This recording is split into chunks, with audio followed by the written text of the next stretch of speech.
To me, it doesn't make sense that we have marked squads driving out of the county every day.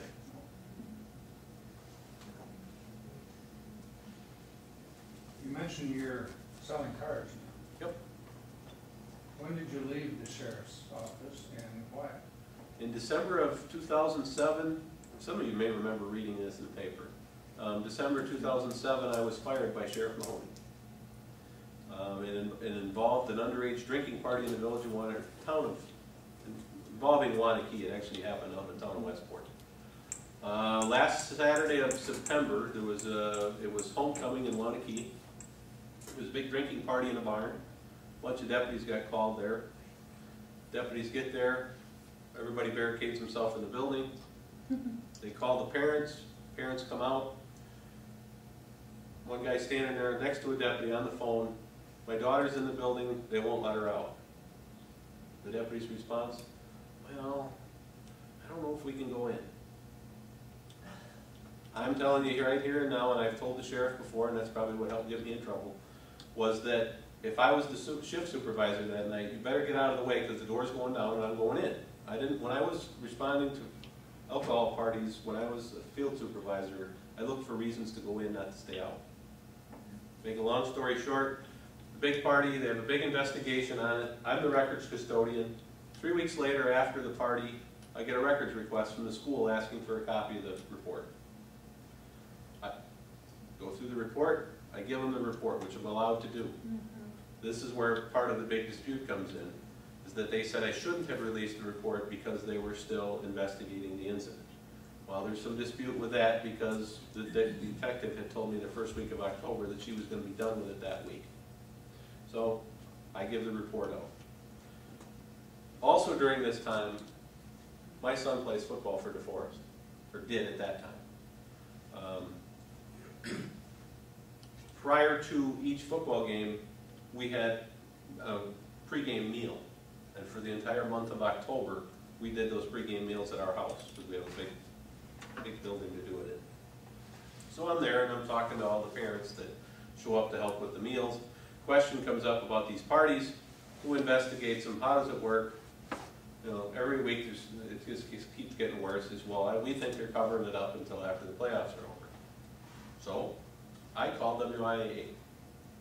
Well, unbeknownst to me, the same day I called WIAA, the WIAA deputy director called the school district administrator and said, hey, there's a guy nosing around asking questions about this party. They called the sheriff's office because the school district administrator thinks it's a conflict of interest because I released the report to him. And my son plays football for DeForest.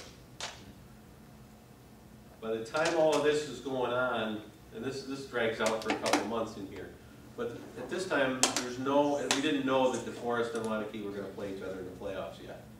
Ultimately, they wound up playing each other in the playoffs, which led to all these big accusations that I was trying to have undue influence.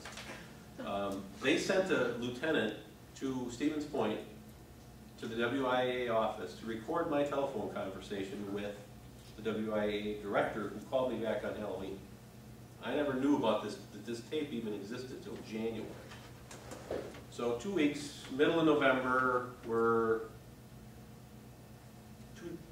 two days before the playoffs.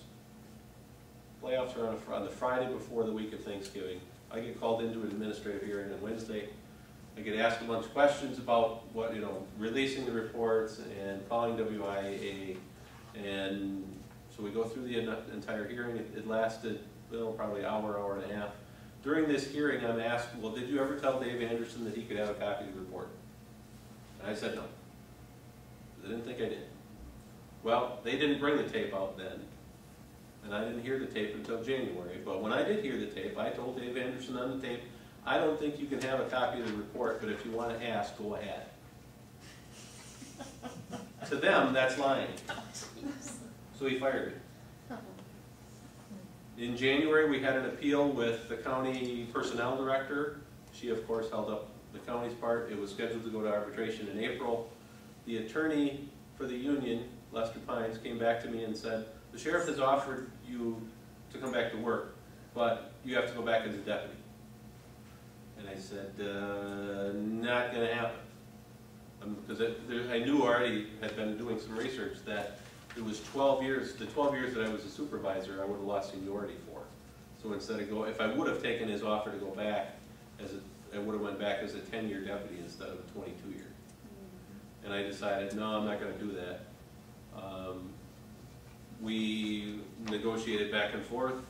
I left with a 9-month payout and got out of there. I mean, it really wasn't going to be, because I knew back then I was going to run in 2010. So I really didn't want to have to be there working for him when I knew I was going to run against him, especially knowing that I would never get time off during the day to go do, campaign things. So I'm not sure if that answered all of your question, but. Well, Shawn, thank you so much for coming and talking to us about this.